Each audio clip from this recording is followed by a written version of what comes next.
They sent her to negotiate peace, but no one told her the enemy wouldn't try to kill her. He would try to ruin her differently. The first night they met, there were no guns raised, no threats spoken, only silence. And then a locked door, a man standing too close, and a voice that didn't match the danger attached to his name. "You shouldn't be here alone with me." She should have left. She didn't. Her name was Elena Voss, daughter of one of the last surviving crime families still trying to hold power in a collapsing underground empire.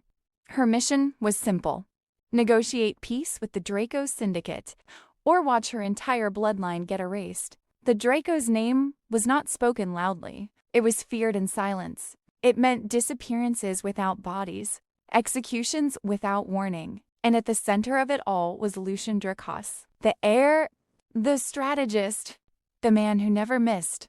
The meeting was supposed to happen in a neutral hotel. Neutral was a lie in their world. Elena arrived first. Composed. Careful.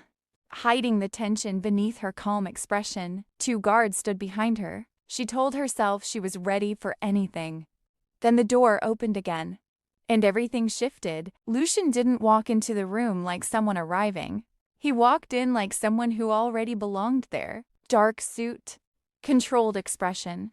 Eyes that didn't rush, didn't wander, didn't hesitate. They landed on her and stayed there. Then he spoke once. "Leave us." No one questioned him, not her guards, not anyone, and then it was just the 2 of them. The door clicked shut. "You came to negotiate peace," he said. "I came to prevent unnecessary bloodshed," she replied. His gaze didn't move from her face. "You think this is unnecessary? It is when innocent people are dying," she said firmly. A quiet moment passed between them. Then he stepped closer. Slow, intentional, not threatening, controlled. "Your family started this war," he said. "And yours finished it," she answered immediately. Silence stretched again. He studied her like she was a problem he hadn't decided how to solve. Then he said quietly, "You shouldn't be here alone with me." Something in his voice didn't match the warning. It felt like restraint or awareness, or something more dangerous than both. "You think I'm afraid of you?" she asked. His eyes lowered briefly to her lips before returning to her gaze. "I think you don't understand what you're standing in front of." That should have been enough to make her leave. Instead, she stepped closer. "Then explain it," she said. That was the moment everything changed. Not loudly, not dramatically. His hand moved first. Not fast, not forceful, just certain.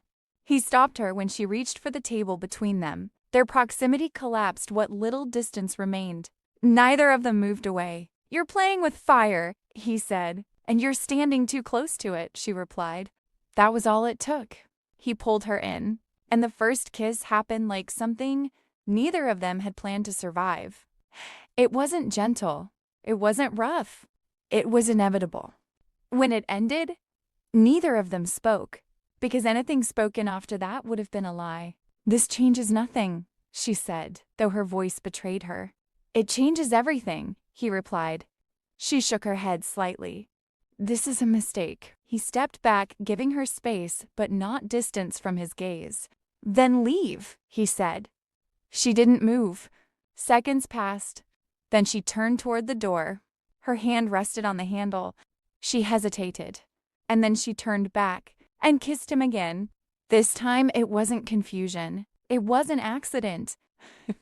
It was choice. After that night, everything became more dangerous than before. Not because of war, but because of awareness. Every meeting between them carried something unspoken. Every argument felt like it was balancing on the edge of collapse. Elena stopped trusting her own judgment. Lucian stopped pretending he didn't notice her presence affecting him. They were still enemies on paper, but in every silence between them, something else was forming. Something neither of them had permission to name. "This ends badly," he finally said one night. Elena gave a faint smile. "We were never meant to end well." His gaze held hers longer than it should have. "Then why can't I stay away from you?" That question wasn't tactical. It wasn't strategic. It was honest in a way their world never allowed. The final meeting happened without planning, without warning, without guards. Rain pressed against the windows of an empty building. Lucian stood by the glass. Elena stood behind him. "Your family will never accept this," she said quietly. "I know," he replied. "You could lose everything. I already am." She moved closer. No hesitation left in her now, only clarity. "When this ends," she said, "we'll destroy each other."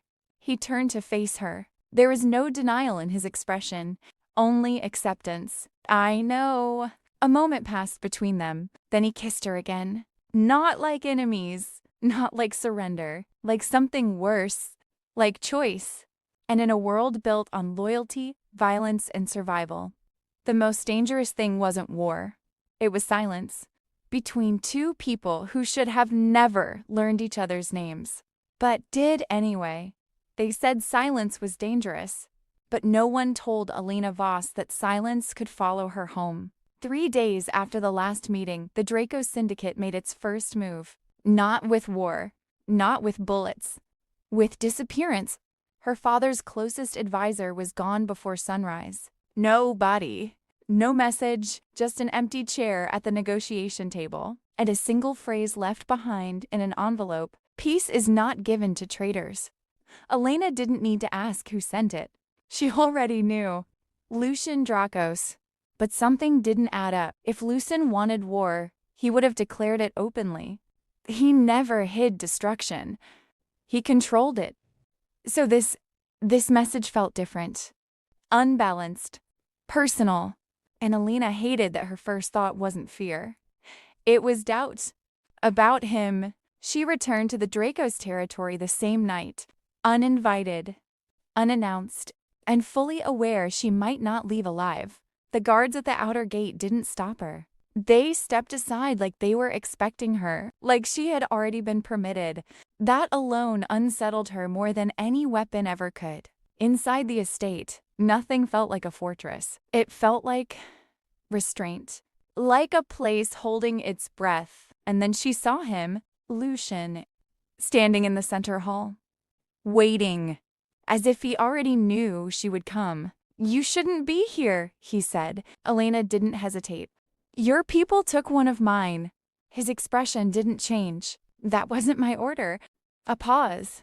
"That's not enough," she said sharply. "I know," he replied quietly. And that was the first crack in him she had ever seen. Not anger, not defense. Something closer to exhaustion. "You think I believe you?" she asked. "You don't have to," he said.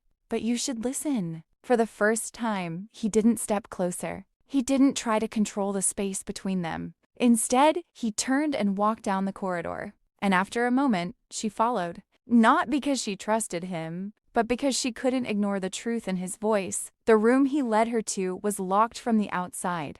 Not to trap her, but to contain something else. Inside, she saw the proof. Documents. Communications. Internal Drakos orders, and none of them carried Lucian's signature. Elena's breath slowed. "This is a coup," she whispered. "Yes," Lucian said, "a betrayal inside his own empire. Something growing under his control. Something using his name, not a... So your own people are trying to start a war you can't stop," she said. He didn't deny it. "I've been containing it for months. By letting my people get targeted?" Her voice sharpened. "That wasn't meant to happen," he replied. For the first time, there was something raw in his tone. Not authority, not dominance, responsibility. And it didn't suit him. It made him human in a way she wasn't prepared for. "You should have told me," she said. "And risked you walking straight into this without understanding it?" he replied. Her silence was answer enough. Because she would have. Because she already had. Because she had been walking into him since the first night. He moved closer again. Slower this time. Not like a predator. Like someone trying not to break something fragile. "You still don't trust me," he said. "I shouldn't," she replied. A beat. "But you do," he said. and she hated that he was right. The space between them tightened again. Not because they moved, because neither of them stepped back. "You're playing both sides," she said quietly. "I'm trying to stop a war," he replied. "But you're losing control of it." That silence that followed was heavier than any argument, because it was true for both of them. Elena turned away first. A mistake, because distance always made clarity harder, and clarity was dangerous when it came to Lucian Drakos. "You're not the only one being hunted," he said behind her. She stopped, slowly turned back. "What does that mean?" His eyes didn't leave hers. "There are people inside your family too." That landed differently. "Not like information, like collapse." "You're lying," she said. "I wish I was." A long silence stretched between them. Then the truth settled in, not as a shock, but as confirmation of everything neither of them wanted to admit. This was never just a war between families. It was a war inside both of them. "You still don't understand what this means," Elena said quietly. "I understand perfectly," Lucian replied. A pause. "It means neither of us is safe anymore." For the first time, she saw it clearly. Not the enemy, not the heir, but the man standing in front of her was caught in something larger than control. Something even he couldn't command. And yet, despite everything, she stepped closer again, because logic had already failed her, because fear had already lost, because somewhere between betrayal and truth, he had become the only certainty she couldn't remove from her life. "You should walk away from me," he said quietly. She almost laughed. "Too late for that." His gaze softened in a way it shouldn't have, a way that made everything worse. Not safer. Worse. Outside, the war was already shifting. Inside, something far more dangerous was forming. Not loyalty. Not betrayal. But alignment. Between two enemies who were no longer sure where they ended. And the war began. And somewhere deep inside the Drakos Empire, someone else was watching. Waiting. Because silence wasn't peace. It was preparation